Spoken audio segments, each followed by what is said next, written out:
bienvenue dans Amuser, le podcast qui parle d'art simplement. Je suis Julie Bonneau, je vis à Paris, j'aime l'art, la culture et les musées, et j'ai créé ce podcast pour partager cette passion. L'objectif d'Amuser, c'est de raconter l'art autrement, de raconter l'art de manière ludique et décalée, de ressentir l'art sans trop l'intellectualiser. Si comme moi vous aimez apprendre sans faire trop d'efforts, vous êtes au bon endroit. Un nouvel épisode d'Amuser est mis en ligne tous les lundis. Vous pouvez vous abonner à Amuser sur les plateformes iTunes, Deezer et Podcast France. Je serai ravie de recevoir vos commentaires et suggestions, voire vos bonnes notes si ce podcast vous plaît. C'est le meilleur moyen d'encourager et de soutenir Amuser.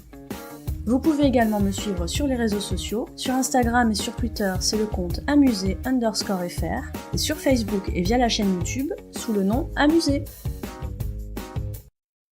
On continue la mini-série de mes œuvres préférées. Aujourd'hui, on parle bronze, marbre, plâtre, terre cuite, on parle sculpture. Et on parle de mon sculpteur préféré, Jean-Baptiste Carpeaux. Et non, ça n'est pas Rodin. Et de ma sculpture préférée de chez Préféré, Hugolin. Rodin aussi, il a fait un Hugolin, mais celle de Carpeaux, c'est vraiment ma préférée. J'ai découvert cette œuvre en visitant l'exposition consacrée à Carpeaux au musée d'Orsay en 2014, la bien nommée exposition Carpeaux 1827-1875, un sculpteur pour l'Empire, qui s'est tenue du 24 juin au 26 septembre 2014. Le titre de cette expo est une transition parfaite vers la mini-bio rapide de Carpeaux. Carpeaux, il est connu en tant que sculpteur, mais il a aussi été dessinateur. J'aime beaucoup les artistes multitechniques, je trouve que ça enrichit vraiment leur art. Carpeaux, il a remporté le prix de Rome, qui est, je vous le précise si vous ne le savez pas, le The Voice de l'époque, mais pour les artistes. Bon, j'exagère un peu. C'est le concours qui permet aux artistes le remportant d'aller se former à Rome pendant 4 ans à la Villa Médicis. C'est donc la quête du Graal pour certains artistes. Plus tard, Carpeaux deviendra le chouchou des grands de la France. Il a œuvré pour Napoléon III, qui lui a passé commande plusieurs fois. Alors Carpeaux, il réalise Hugolin pendant qu'il est pensionnaire de la Villa Médicis à Rome. La réalisation de cette œuvre a été compliquée pour Carpeaux parce que l'Académie, l'autre nom pour le jury de la Villa Médicis, a rejeté plusieurs versions. Carpeaux veut faire un groupe de personnages alors que ça va à l'encontre des règles de l'Académie. Il réussira tout de même à le finir comme il le voulait. Hugolin, c'est la représentation d'une histoire vraiment horrible d'un épisode tiré de l'enfer de Dante. Hugolin, c'est un tyran qui est condamné à être muré vivant. Déjà, c'est pas cool, mais en plus, il doit être emmuré avec ses fils et ses petits-fils. Merci pour eux. Crevant de faim, Hugolin, il aurait mangé les enfants avant de mourir, je vous avais prévenu, c'est glauque.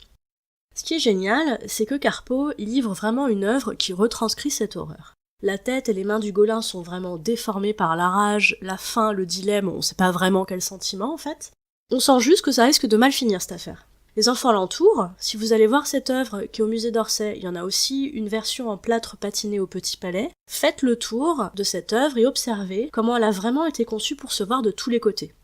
Chaque enfant présente une attitude différente, quoiqu'à chaque fois désemparé, l'un est peut-être déjà mort, un autre semble supplier Hugolin, ça fait vraiment froid dans le dos.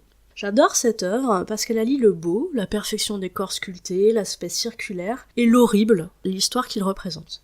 C'est vraiment un tour de force. Je trouve cette œuvre violente, puissante, plus puissante que la version de Rodin.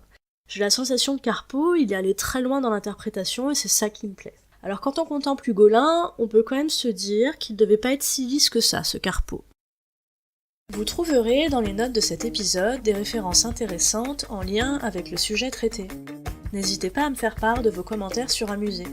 Si vous souhaitez encourager ou soutenir ce podcast, ou simplement dire que vous l'appréciez, n'hésitez pas à lui mettre une bonne note sur les plateformes d'écoute. Non seulement les bonnes notes ça fait plaisir et c'est encourageant, mais ça permet en plus de faire connaître Amuser. Merci à vous.